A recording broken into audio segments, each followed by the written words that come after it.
आप सभी लोगों का आरबी जायसवाल यूट्यूब चैनल में हार्दिक स्वागत है।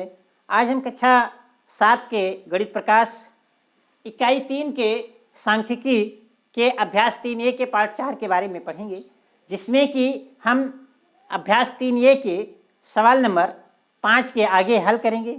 इससे पहले अगर आप लोग हमारे यूट्यूब चैनल पे नए हैं, सब्सक्राइब नहीं किए हैं, तो आप जल्दी से यूट्यूब चैनल को सब्सक्राइब कर लीजिए और बेल आइकन को भी दबा लीजिए, जिससे कि आने वाले वीडियो का नोटिफिकेशन आपको मिलता रहे। और अगर आप हमारा वीडियो पसंद आए तो लाइक और सब्सक्राइब ज़रूर करें।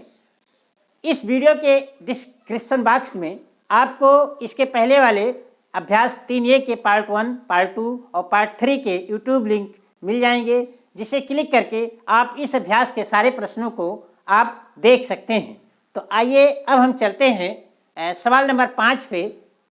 तो सवाल नंबर 5 देखिए, कहते हैं कि किसी संकुल के 4 विद्यालयों के कक्षा 7 के शिक्षार्थियों की टीमों के लिए गणित क्विज का आयोजन किया गया।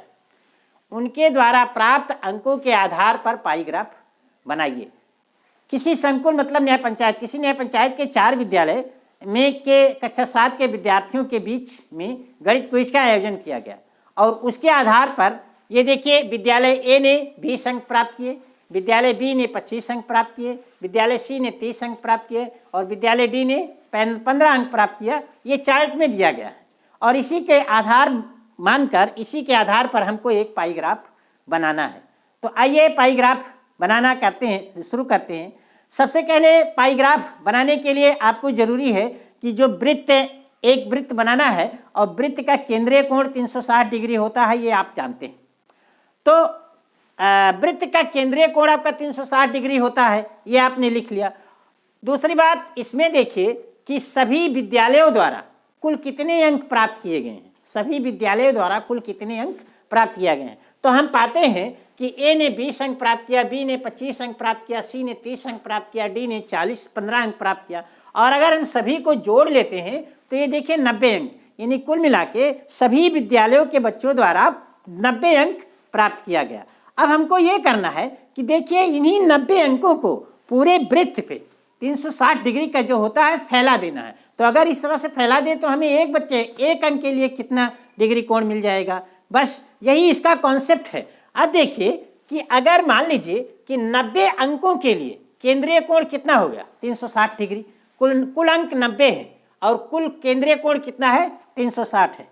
देखिए गणित का प्रश्न हल करने से पहले गणित के प्रश्न को पहले पढ़िए 2 बार और पढ़ने के बाद जो जो चीज़ें दी गई हैं उसको आप कॉपी पे लिख लीजिए कि हमको क्या क्या चीज़ें दी गई है और उसके बाद क्या हमको ज्ञात करना है। बस आधा काम तो आपका वहीं हो गया। जैसे आपने ये चीज़ें समझ में आ गई कि हमको क्या दिया गया है और क्या ज्ञात करना है, वो लिख लिया। तो हमें देखिए, हमको यहाँ देखिए केंद्रीय कोण ए दिया गया है ऑर्डिनरी, मतलब ये क्या नाम से आपके दिमाग में एक पहले से पता है कि केंद्रीय कोण 360 डिग्री होता है। हम यहाँ देखिए छात्रों के प्राप्त अंकों को दिया गया है। अब इनको हमने जोड़ लिया, तो जोड़ने के बाद ये 90। अब हम चलते हैं आपके मूल प्रश्न पे कि इन 90 अंकों के लिए केंद्रीय कोण आपका 360 डिग्री है। 90 अंकों के लिए केंद्रीय कोण कितना है 360 डिग्री है। तो 90 अंकों के लिए केंद्रीय कोण अगर 360 डिग्री है तो एक अंक के लिए केंद्रीय कोण कितना हो जाएगा 360 बटे 90 और 360 में 90 से भाग करेंगे तो 4 डिग्री हो जाएगा।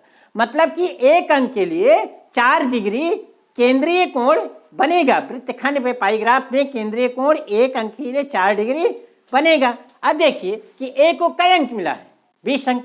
तो जब ए को 20 अंक मिला है और एक अंक के लिए 4 डिग्री का कोण है तो ए के 20 अंकों के लिए केंद्रीय कोण कितना हो जाएगा 20 गुणे 4 बराबर 80 डिग्री। देखिए बी को कितना अंक मिला है 25 अंक। अब आप निकाल चुके हैं कि 1 डिग्री केंद्रीय कोण के लिए आपका एक अंक के लिए केंद्रीय कोण 4 डिग्री है और बी को 25 अंक मिले हैं। तो बी के 25 अंकों के लिए केंद्रीय कोण कितना हो जाएगा 25 में हम 4 से गुणा कर देंगे और 100 डिग्री मिल जाएगा। मतलब बी के लिए केंद्रीय कोण आपका कितना हो जाएगा 100 डिग्री हो जाएगा।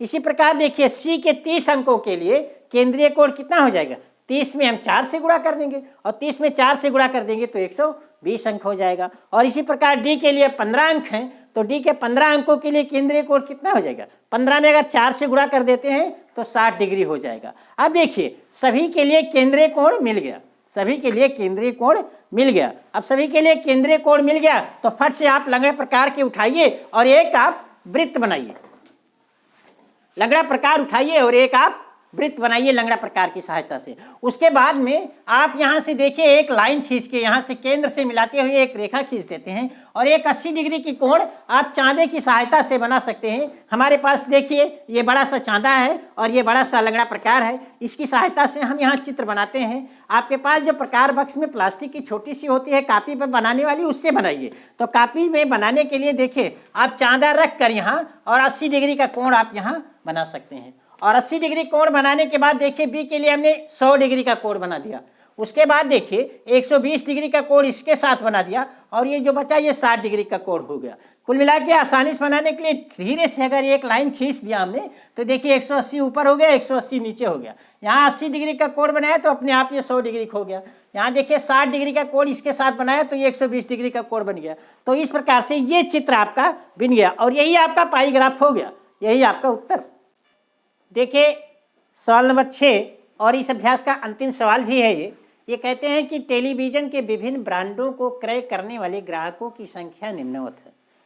देखिए ए ब्रांड के 40 ग्राहक हैं, बी ब्रांड के 20 ग्राहक हैं, सी ब्रांड के 15 ग्राहक हैं, डी ब्रांड के 15 ग्राहक हैं और ई ब्रांड के 10 ग्राहक हैं।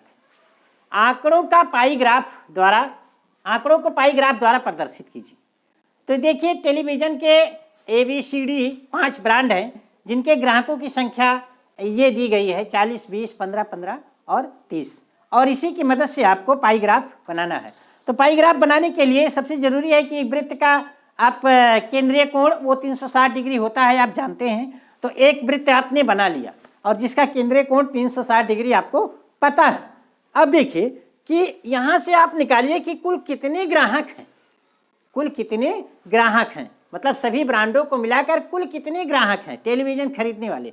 तो हम पाते हैं कि सभी ब्रांडों को क्रय करने वाले कुल ग्राहकों की संख्या अगर हम सभी को जोड़ लेते हैं 40 + 20 + 15 + 15 + 10 तो हमको मिल जाती है 100। मतलब ये है कि कुल 100 ग्राहकों को हमने 360 डिग्री केंद्रीय कोण पर बराबर बराबर विभाजित करना है। तो जब 100 ग्राहक के लिए 360 डिग्री का केंद्रीय कोण है तो एक ग्राहक के लिए कितना केंद्रीय कोण हो जाएगा? बस जब एक ग्राहक के लिए केंद्रीय कोण निकला तो फिर आसानी से सभी के लिए निकल जाएंगे। 40 डिग्री 40 ग्राहक के लिए कितना केंद्रीय कोण होगा, 20 ग्राहक के लिए कितना केंद्रीय कोण होगा। तो आइए देखते हैं कि देखिए 100 ग्राहक के लिए केंद्रीय कोण आपका 360 डिग्री है, क्योंकि वृत्त में 360 डिग्री का कोण होता है तो हम उसी 360 में तो बदलेंगे। तो 100 ग्राहक के लिए आपका केंद्रीय कोण जो है वो 360 डिग्री का है। तो एक ग्राहक के लिए क्या हो जाएगी? तो एक ग्राहक के लिए केंद्रीय कोण 360 में अगर हम 100 से भाग कर देंगे तो 3.6 डिग्री हो जाएगी। अब देखिए अगर एक ग्राहक के लिए केंद्रीय कोण 3.6 डिग्री आपको मिल गया तो अब आसानी से सभी ब्रांडों के ग्राहकों के लिए केंद्रीय कोण निकाल सकते हैं और पाई ग्राफ बना सकते हैं। अब देखिए ब्रांड ए के क्या ग्राहक हैं? 40 ग्राहक हैं। तो ब्रांड ए के 40 ग्राहकों के लिए केंद्रीय कोण कितना हो जाएगा? जब एक ग्राहकों के लिए केंद्रीय कोण आपने निकाल लिया कि 3.6 है तो 40 ग्राहकों के लिए कितना हो जाएगा? 40 × 3.6 और 3.6 में 40 से गुणा करेंगे तो 144 डिग्री हो जाएगा। इसी प्रकार से ब्रांड बी के 20 ग्राहकों के लिए केंद्रीय कोण कितना हो जाएगा? तो ब्रांड बी के 20 ग्राहकों के लिए केंद्रीय कोण 20 × 3.6 हो जाएगा और 20 में 3.6 से गुणा करेंगे तो 72 डिग्री हो जाएगा। इसी प्रकार से सी के 15 ग्राहकों के लिए केंद्रीय कोण कितना हो जाएगा? 15 में 3.6 से गुणा कर देंगे तो 54 डिग्री हो जाएगा। और इसी प्रकार से डी के 15 ग्राहक हैं तो उनके लिए केंद्रीय कोण भी 15 × 3.6 यानी 54 डिग्री का हो जाएगा। और उसके बाद अंत में ब्रांड ई के लिए 10 ग्राहक है तो 10 ग्राहकों के लिए केंद्रीय कोण कितना हो जाएगा? 10 में 3.6 से गुणा कर लेंगे तो आपको 36 डिग्री मिल गया। अब देखिए सभी ब्रांडों के केंद्रीय कोण आपके मिल गए, ABCDE के लिए केंद्रीय कोण मिल गए। तो वृत्त में बस वही कोण बना दीजिए। देखिए हमने ए के लिए 144 डिग्री का कोण चांदी की सहायता से बना दिया, ये आपका ए ब्रांड के लिए प्रदर्शित करता है। दूसरा देखिए बी। अब ए जहां ये खत्म हुआ इसी के साथ हमने बी के लिए 72 डिग्री का कोण बना दिया चांदी की सहायता से, ये आपका बी ब्रांड प्रदर्शित करता है पाई ग्राफ में। तीसरा आपका देता है सी 54 डिग्री के लिए। अब ये देखिए बी के लिए 72 डिग्री वाली लाइन जहाँ खत्म होती है वहीं से हमने 54 डिग्री का एक कोड बना दिया चांदे की सहायता से, और ये आपको सी प्रदर्शित करता है। उसी प्रकार से आपने सी का जहाँ खत्म हुआ यहाँ से इसी लाइन से हमने डी का लिए 54 डिग्री का कोड बना दिया, क्योंकि डी के लिए भी 54 डिग्री है, तो आपका ये डी प्रदर्शित करता है। और उसके बाद जितना बचेगा वो अपने आप 36 डिग्री होगा, क्योंकि 360 डिग्री को ही तो आपने ये बांटा है बराबर, तो ये ई के लिए 36 डिग्री हो गया। और इस प्रकार से यही आपका उत्तर हो गया। और इसी के साथ आपका ये पार्ट 4 भी समाप्त हो गया और अभ्यास 3A भी समाप्त हो गया। इस पार्ट के अंत की डिस्क्रिप्शन बॉक्स में पार्ट नंबर 1, 2, 3 के यूट्यूब लिंक मिल जाएंगे, जहां से आप क्लिक करके इस अभ्यास के सारे प्रश्नों को आप देख सकते हैं। इसके साथ ही हम आपके साथ अगले वीडियो में अगले अभ्यास के साथ मिलेंगे। तब तक के लिए धन्यवाद।